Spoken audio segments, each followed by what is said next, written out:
Hello friends, मैं ललित कुमार स्वागत करता हूं आपका अपने इस यूट्यूब चैनल पोटेंशियल जी में। तो फ्रेंड्स, मैं आपको एक इन्फॉर्मेशन देना चाहता हूं कि मैं आपके लिए अनअकैडमी पर एक और नया कोर्स लेके आ रहा हूं और ये कोर्स आपका मार्च में स्टार्ट होने वाला है। तो आप जल्दी से इसका सब्सक्रिप्शन ले लीजिए और टाइमिंग रहेगी इस कोर्स की मॉर्निंग 10 AM। और ये हमारा फिजिकल साइंस का कोर्स है। मैं यहाँ पे एक फिजिकल साइंस का एजुकेटर हूँ, आपको पता है। मैं यहाँ पर आपको लाइव क्लास पढ़ाता हूँ। तो हम यहाँ पे लेके आए हैं CSIR नेट फिजिकल साइंस की लाइव क्लासेस। और कोर्स आपके कुछ इस तरीके से हैं। एक आपका एटॉमिक फिजिक्स है और एक आपका थर्मोडायनेमिक्स है। तो एटॉमिक फिजिक्स आपकी स्टार्ट होगी मॉर्निंग में, तो ये हमारा मॉर्निंग 10 AM का कोर्स है।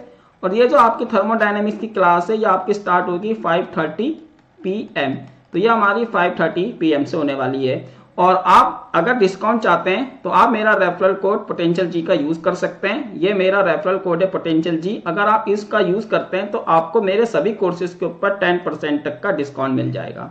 तो आप यहाँ पे लिखा हुआ है हमने कि use referral code potential G to get 10% discount. और ये सभी के सभी कोर्स आपको अनअकैडमी के प्लेटफॉर्म पे मिलेंगे।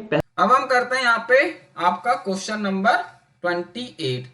तो ये हमारे पास है, a particle moves in one dimension under a potential Vx is equal to alpha mod x with some non zero total energy. Which one of the following best describe the particle trajectory in the phase space? तो friends यहाँ पर आपको potential दिया हुआ है, मतलब यहाँ पे आपके पास एक पार्टिकल है जो कि वन डायमेंशन में मूव कर रहा है और इस पोटेंशियल में Vx is equal to alpha mod x with some non zero total energy. और जिसकी जो एनर्जी है वो हमारे पास क्या है, नॉन जीरो टोटल एनर्जी है। तो आपको ये बताना है कि कौन सा हमारा यहाँ पे ग्राफ या कौन सा यहाँ पे हमारा जो फेज है, फेज स्पेस, इसका परफेक्टली मोशन को डिस्क्राइब कर रहा है। Option A, B, C and D. तो फ्रेंड्स सबसे पहले हम क्या करेंगे, सबसे पहले हम यहाँ पर क्या लिख लेंगे इसका, हम यहाँ पे सबसे पहले इसकी वो लिखेंगे कि आपको क्या दिया हुआ है क्वेश्चन में। तो फ्रेंड्स हम यहाँ पे लिखेंगे क्वेश्चन में गिवन डैट। तो यहाँ पे जो आपका क्वेश्चन है इसमें आपको दिया हुआ है गिवन डैट कि जो हमारे पास Vx है ये हमारे पास अल्फा मॉड एक्स, ये आपको यहाँ पे दिया हुआ है। अब हम क्या करेंगे कि ये जो हमारे पास Vx है, इस Vx को मैं क्या करूंगा, अलग अलग दो पार्ट में लिख लूंगा। तो हम इस Vx को कैसे लिख सकते हैं, तो इस Vx को मैं ऐसे लिख सकता हूं, Vx ये हमारे पास हो जाएगा आपका अल्फा एक्स और ये हो जाएगा हमारे पास माइनस का अल्फा एक्स। आपको पता है कि जो हमारा मॉड एक्स होता है, मॉड एक्स की हमारी दो वैल्यू होती हैं। कौन कौन सी होती है, एक हमारे पास x होता है, एक हमारे पास माइनस का x होता है। ये हमारे पास होता है when x is greater than zero, ये हमारे पास होता है x is less than zero. तो इसी तरीके से हमने यहाँ पे करा है। अब ये वाला जो हमारे पास अल्फा एक्स है ये हमारे पास होगा x is greater than zero और ये हमारे पास है x is less than zero. इस तरीके से यहाँ पे हमने Vx को लिख लिया। अब हम क्या करेंगे, तो अब हम यहाँ पे लिखेंगे इसकी टोटल एनर्जी। तो फ्रेंड्स सबसे पहले हम यहाँ पे लिखते हैं टोटल एनर्जी का फॉर्मूला। तो आपको पता है कि जो हमारे पास टोटल एनर्जी होती है, टोटल एनर्जी को हम किसकी फॉर्म में लिखते हैं, ये होता है हमारे पास E इज इक्वल टू, अब आपका वन डायमेंशन है तो हम यहाँ पे लिख लेंगे पी स्क्वायर एक्स अपॉन, ये हमारे पास हो जाएगा 2m प्लस, और यहाँ पे आपके पास आएगा Vx। इस तरीके से क्लियर है। तो फ्रेंड्स ये हमारे पास इस तरीके की टोटल एनर्जी आ गई है। अब यहाँ पे आपने टोटल एनर्जी को लिखा है, बहुत ही बढ़िया बात है, आपने टोटल एनर्जी लिख ली है। अब हम क्या करेंगे, अब हम यहाँ पे ना पहले इसके लिए कैलकुलेट करते हैं। तो ये हमारे पास है केस फर्स्ट। तो केस फर्स्ट में आप लिखते हैं for x is greater than zero. अगर फ्रेंड्स यहाँ पे हमारा x is greater than zero होगा तो आपको क्या करना है, तो आप यहाँ पे लिखोगे E इज इक्वल टू, ये हो जाएगा हमारे पास पी एक्स का स्क्वायर अपॉन 2m और प्लस का ये हो जाएगा हमारे पास अल्फा एक्स, ये हमारे पास आ गया है। अब आप यहाँ पे क्या करेंगे, तो आपको कुछ नहीं करना, आपको बस ये करना है, ये हमारे पास है पी एक्स का स्क्वायर इज इक्वल टू, ये हो जाएगा 2me और आप इसको लिखेंगे माइनस का, ये हो जाएगा आपके पास 2m अल्फा एक्स।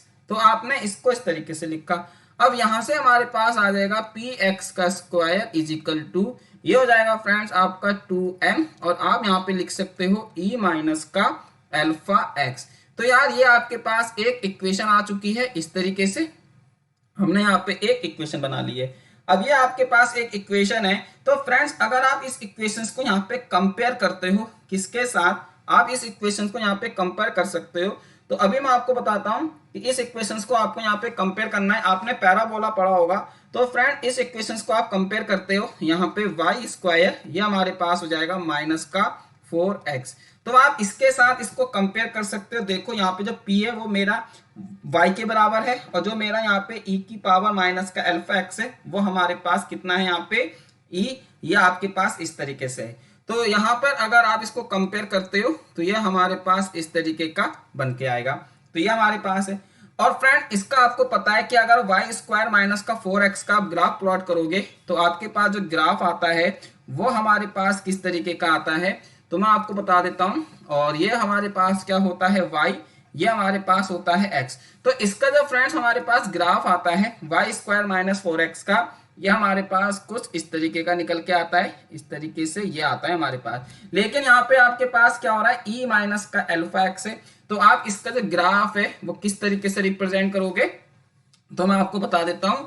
यहाँ पर अब आपका जो ग्राफ होगा वो कुछ इस तरीके से होगा, क्योंकि ये तो आपका कब है जब आपका 0 से पास हो रहा है, लेकिन ये आपके पास क्या है, e माइनस का अल्फा x। तो इसका जो ग्राफ होगा वो हमारे पास कुछ इस तरीके से जाएगा, आपका इस तरीके से, और यहाँ पे आपका e होगा। तो ये आपके पास है, इधर को आप कहीं e बोलोगे। तो ये आप देख सकते हो इस तरीके से ये हमारा पोर्शन आपका कवर होगा इस ग्राफ के अंदर, ये वाला पोर्शन। तो ये हमारे पास क्या है, जब हमारा है x इज ग्रेटर देन 0। अब हम बात करते हैं पार्ट 2। तो आपका जो पार्ट 2 होगा मतलब फॉर, और आप लिखेंगे यहाँ पे x इज लेस देन 0। तो अगर आपका x इज लेस देन 0 है तो उस केस में जो आपका यहाँ पे होगा वो हमारे पास हो जाएगा आपका, आप यहाँ पे लिख सकते हैं, तो ये हो जाएगा पी एक्स का स्क्वायर इज इक्वल टू, ये होगा 2me और प्लस ये हो जाएगा आपका 2 अल्फा एक्स। तो आपने यहाँ पे इस तरीके से, क्योंकि देखो ये आपका नेगेटिव है, अब मैं इसको पहले यहाँ पे नेगेटिव ही कर देता हूँ, फिर आप बोलोगे कि सर ऐसे करके आपने करा है, तो आप इसको समझ लेना। चलो मैं इसको कर ही देता हूँ यार, नहीं तो आप कहोगे सर मजाक कर रहे हो, है ना। तो ये हमारे पास है, तो आप लिखोगे यहाँ पे e इज इक्वल टू, ये हमारे पास हो जाएगा पी एक्स का स्क्वायर डिवाइडेड बाई 2m, और यहां से आपके पास क्या आएगा, तो ये आ जाएगा मेरे पास माइनस, और ये आ जाएगा आपके पास अल्फा एक्स। तो आपने यहाँ पे इसको अल्फा एक्स लिखा है इस तरीके से। अब आप क्या करोगे, देखो अब मैं यहाँ पे इसको लिखूंगा, ये हो जाएगा आपका पी एक्स का स्क्वायर, ये हो जाएगा 2me और प्लस का ये हो जाएगा हमारे पास अल्फा एक्स। तो ये आ गया आपके पास, और सॉरी अब यहाँ पे इसको लिखोगे 2m अल्फा एक्स। अब यहां से हमारे पास आ गया है पी एक्स का स्क्वायर, यहां से आप कॉमन ले लोगे 2m, तो ये हो जाएगा हमारे पास e प्लस का अल्फा एक्स। ये हमारे पास इस तरीके की चीजें आ रही हैं। तो ये हमने निकाला इस तरीके से बढ़िया करके, गुड, एकदम से बढ़िया आ गया है। तो अब आप इसका यहाँ पे इसको कंपेयर करोगे, तो ये हमारा कंपेयर करोगे y is equal to y square is equal to 4ax के साथ, या हम यहाँ पे इसको कंपेयर करते हैं y square is equal to 4x के साथ। तो फ्रेंड इसका जो ग्राफ होता है ये हमारे पास y हो जाएगा, ये हमारे पास x हो जाएगा। तो इस केस में जो हमारा ग्राफ बनेगा वो हमारा किस टाइप का बनेगा, तो ये ग्राफ हमारे पास कुछ इस टाइप का होता है, आप यहाँ पे देख सकते हैं। लेकिन फ्रेंड्स अगर आप यहाँ पे देखेंगे तो e प्लस का अल्फा एक्स हो रहा है, तो इसका जो ग्राफ निकल के आएगा वो हमारे पास कुछ इस टाइप का आएगा यहाँ पर। तो आप इसका जो ग्राफ बनाएंगे वो हमारे पास कुछ इस टाइप से आएगा, ये हमारे पास होगा e, और इतना रीजन यहाँ पे हमारा कवर हो रहा है। अब आप क्या करेंगे, इन दोनों ग्राफ को आप कंबाइन कर देंगे। तो यहाँ पर अब आप इन दोनों ग्राफ को कंबाइन कर दीजिए। तो हम देखते हैं कि अब जो हमारे पास यहाँ पर ग्राफ है, देखो एक ग्राफ हमारे पास ये है, दिस ग्राफ, एक ग्राफ हमारे पास ये है, तो इसको हम यहाँ पे बनाते हैं। तो ये ग्राफ आपका कुछ इस तरीके से हो जाएगा, आप देख सकते हैं। तो फ्रेंड एक ग्राफ तो आपका कुछ इस तरीके का आ रहा है, ये ग्राफ हमारा इस तरीके से चला जाएगा, और फ्रेंड्स एक ग्राफ आपका कुछ इस तरीके से हो जाएगा, सॉरी थोड़ा सा आप इसको ध्यान रखना, ये आपका ऐसे आएगा। और फ्रेंड्स थोड़ा सा ये हमारा हाथ सेट नहीं हो रहा है ना, ये हमारे पास, और आपका इस तरीके से, तो देखा आप बिल्कुल सेट हो गया हाथ इस तरीके से। तो फ्रेंड्स ये हमारे पास ग्राफ है। तो ये वाला ग्राफ हमारा इस तरीके से, मैं आपको बता दूं ये ग्राफ हमारा किसके लिए है, when x is less than 0, और ये वाला ग्राफ हमारे पास किसके लिए, when x is greater than 0।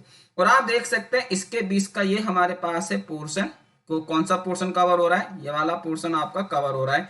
तो इसको मैं रफ ही कर देता हूँ और इस चीज को भी मैं यहाँ से रफ कर देता हूँ। तो हल्का हल्का सा मैं इसको यहाँ पे रफ कर देता हूँ इस टाइप से, इसको भी मैं हल्का हल्का यहाँ से रफ कर देता हूँ, इसको भी हल्का हल्का यहाँ से रफ कर देते हैं और इसको भी हल्का हल्का यहाँ से रफ कर देते हैं और इनका इसका नामकरण कर देते हैं। इसका नामकरण है px, ये हो जाएगा हमारे पास x।